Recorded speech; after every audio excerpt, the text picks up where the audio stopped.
Okay, I just finished with clients for the day, and I have a few clients that are feeling a little discouraged and hopeless and frustrated.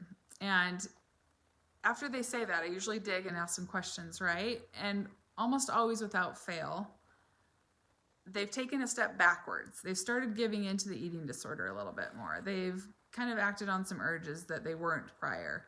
They skipped, out on eating something that they really wanted because the fear just got to them.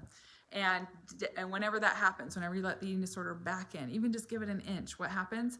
You get flooded with doubt. All of a sudden, everything you're doing goes out the window. It seems like a horrible idea, this idea of recovery, and it's just crazy that you'd ever think that that was something that you could do to recover, is just eat whatever you want the rest of your life, and that I should just rest, and how could that be healthy? And your brain just like gets hijacked, right? It just gets into a really dark, bad place fast when you're in recovery and you allow that eating disorder back in.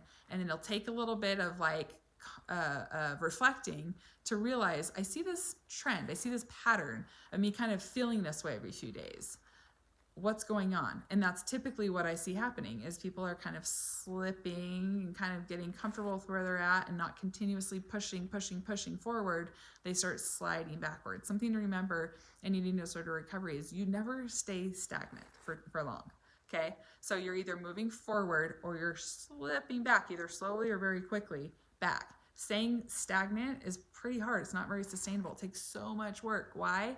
Because staying stagnant is like, in order to stay stagnant, you're kind of pushing, but you're kind of also letting the eating disorder in. And so you're kind of getting nowhere, but you never end your day feeling proud of yourself, right? Because it's like, well, I did this thing that I was proud of, and then I took that pride away by trying to fix it with my eating disorder behavior. And now I just feel icky and confused and frustrated. So that's a feeling that I remember feeling in my recovery, of just this, like, at the end of the day, if I felt like the eating disorder got a grip on me or a hold on me, I just ended up feeling discouraged and angry with myself. And I got to a point where that discouragement and anger was more disturbing to me than the anxiety that I would feel at the end of the day, thinking about all that I'd eaten and how sedentary I was. Like the idea of not giving it my all every day was more anxiety provoking than the actual anxiety of recovery. I've had clients explain that same exact experience as well. And that's a good sign. That's a really good sign when you're like, I don't like finishing my day feeling like I screwed up. I don't like that feeling like I gave in. I felt weak. I felt out of control. I felt a lot of doubt and fear creep back in. I hated that. You've got to turn that around as fast as possible. If you continue down that road and you think, oh man, see, maybe this isn't working, maybe I need to slow down, maybe I need to think about this for a few days and figure out how to get back on track, good luck. It just keeps getting harder and harder. So as soon as you recognize that you've slipped up, right, or that you've restricted in some way, or you've given into lower level movement and you shouldn't have, instead of feeling all this shame and like, oh, I'm the worst, just recognize, okay, I see what happened there. I'm going to correct that as fast as I can. I'm not going to let that happen again tomorrow. Shame will keep you stuck, right? Whether it's a little blip in a day or it's weeks or it's a full relapse. That shame is going to keep you stuck. So instead think, what could I do to make myself really proud of myself right now? What is it, something that I can do that I know would just be like so freaking bold against this eating disorder? I feel like if I did that afterwards, I'd be super anxious and scared, but I know I'd given it my all. I need something like that. You need like a little booster to kind of get yourself back in that direction. Do that if you find yourself feeling that hopeless and kind of that feeling of overwhelm or panic or doubt. I think a lot of times when somebody also is feeling discouraged, it's because they're still behaving, and I talk about this a lot, and I just recently talked about in a video, but they're still behaving in a way that they're afraid of weight gain. So you can still feel afraid of weight gain, but you can't behave as though you're afraid of weight gain. And I know this comes out, I was a horrible actor. I wanted to be an actress when I was younger, and I tried out for a school play, and I'm not joking.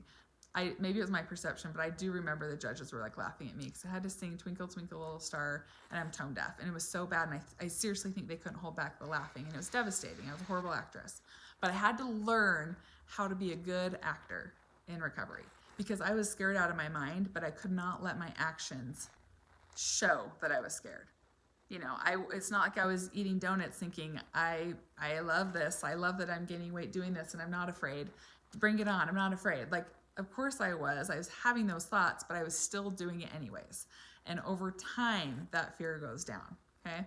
Another thing with the video that I did last week that I just want to touch on, because someone asked a really good question afterwards when I was doing the whole, like, the inordinate crazy amount of fear that you have around weight gain is up here at the start of recovery, and then here is where most average people living in this world are here, where they try to avoid weight gain. If they try to diet to bring it back down. They're consistently kind of always talking about weight and trying to get on the next diet. So people will bring it down here where they're living their life and they still have that fear of weight gain, and it kind of tugs and pulls at them, but they're still living, right? And I talk about how you need to get back down to here where you have no fear of weight gain, like a child, an innocent child who hasn't been taught yet that that's a bad thing, in order to fully recover. And someone said, well, how come we can't just get back to here and function like everyone else? And the answer to that is because you have the genetics for an eating disorder. Crappy answer, I know, but it's the truth.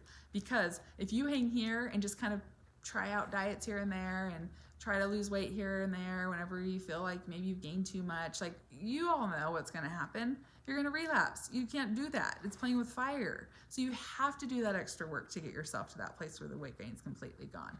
And that's the answer to that question of why you can't just be like everyone else. But it's good. You don't want to be like everyone else. You don't want to settle with, yeah, like, I can eat most foods and I can join in at parties and whatnot, but I pay a price. Or, yeah, I can do this and that, but I always have to run every morning. Like, no, you don't want any of those things. You want to be back down to fully being free around food and exercise and being able to choose what it is that you want to do every day, not your eating disorder dictating that. So hopefully that answers that question. Anyway, so what's going wrong? The question that I get often, why do I feel like I'm not rewiring? Because you're letting that eating disorder in too much. You're starting to let doubt creep in. You're not being bold enough. I know this is all easier said than done, but I've given you so many tools on this channel that I know if you implement, I know for a fact, firsthand, that if you implement these things, things will start changing. You won't rewire overnight. Sometimes it won't feel like you're making any progress, but if you're consistently challenging your eating disorder, you're making progress and you'll eventually get there. All right, have a good day.